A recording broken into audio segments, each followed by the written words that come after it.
சத்குரு கணபதி மகான் அருளால் அருளை செய்தது எந்த வழியாக?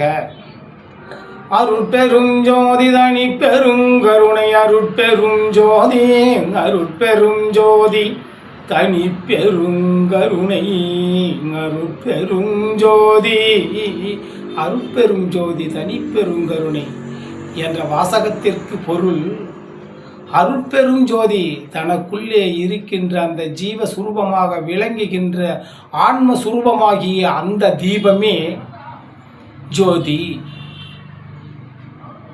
அது ஒரு குருவிடம் போய் அறிவாக நின்று ஒரு குருவை வணங்கி தரிசித்து பெறுகின்றது.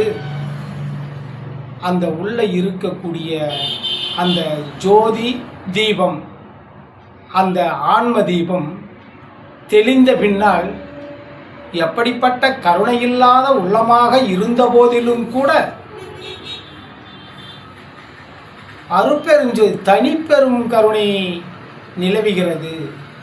முரடனாக முத்தாக இருந்தபோது அது முத்தாக மாறி முரடனாக எல்லாவற்றையும் மாற்றி கருணை உள்ளத்தில் உருவாக்கக்கூடும் ஒரு குரு உபதேசம்.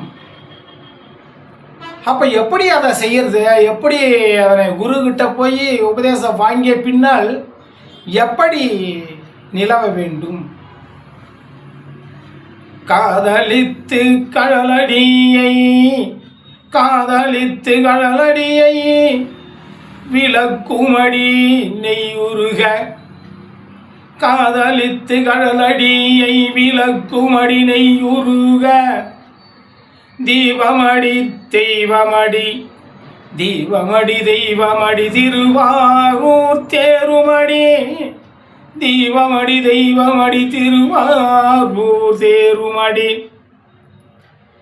நீருமடி தெளிவுமடி நிந்த எல்லா நிஷ்டையடி, ஆகுதியாம் பெரும் யாகம் ஆகுதியாம் பெரும் யாகம், செய்முறையும் குருமுறையாம், நீருமடி தெளிவுமடி நிந்த இல்லா நிஷ்டையடி, ஆகுதியாம் பெரும் யாகம், செய்முறையும் குருமுறையாம்.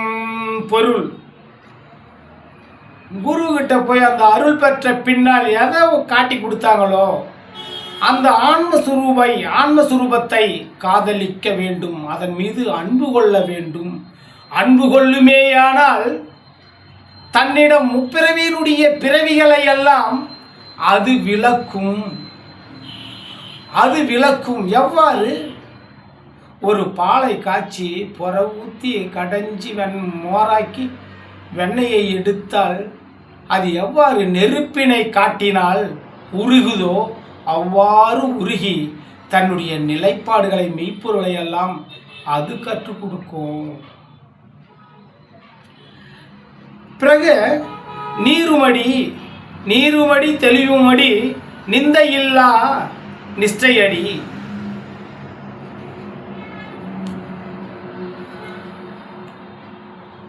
நீருமடி தெளிவுமடி நிந்தையில்லா நிஷ்டையடி, ஆகுதியாம் பெரும் யாகம், செய்முறையும் குருமுறையாம், தீபமடி தெய்வமடி தீபமடி தெய்வமடி திருவாரூர் தேருமடி, நீருமடி தெளிவுமடி நிந்தையில்லா நிஷ்டையடி, ஆகுதியாம் பேர்யாகம் ஆகுதியாம் பெரும் யாகம், செய்முறையும் குருமுறையே.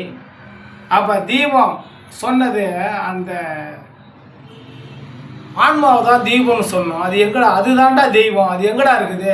திருவாரூர் தேருக்குள்ளே இருக்குது. அந்த திருவாரூர் தேர் என்பது தான் இந்த பொய்யான சரீரம். இந்த பொய்யான சரீரத்துக்குள்ள அந்த மெய்யான பொருள், அந்த தெய்வம் அதுக்குள்ளே இருக்குது. ஆனால் மனம்னு சொல்லக்கூடிய ஒன்று நீர் தெளிவடையுது எப்போ? நிந்தையில்லா நிஷ்டை தவம் செய்கின்ற போது தன்னை அனைத்தையும் மறந்துடுவோம். அப்போ அதை எப்படி செய்கிறது? ஆகுதி ஆகுதியாம் ஆகுதி யாம் பேரின்பம் ஆகுதியாம் பெரும் யாகம் செய்முறையே திருமுறையாம். அப்போ ஆகுதின்னு சொல்லக்கூடிய பெரும் யாகம்தான் அந்த தற்பர நிலை. நல்ல விளக்கு ஏற்றி வச்சு, இல்லை குத்து விளக்கு ஏற்றி வச்சு, அதுக்குள்ள குரு சொல்லக்கூடிய தன்னை பார்க்கும் அந்த வஸ்திரத்தை வச்சு அதை பார்க்குமேயானால் ஒன்றொன்றும் விளக்கும். அந்த அடிப்படையில் தான் யானும் போதிய கல்வி இல்லாத குருமொழியிலே கற்ற அந்த குருகுல கல்வியை வைத்து இதனை தங்கள் முன் போதித்து முடிக்கின்றேன். திருச்சிற்றம்பலம்.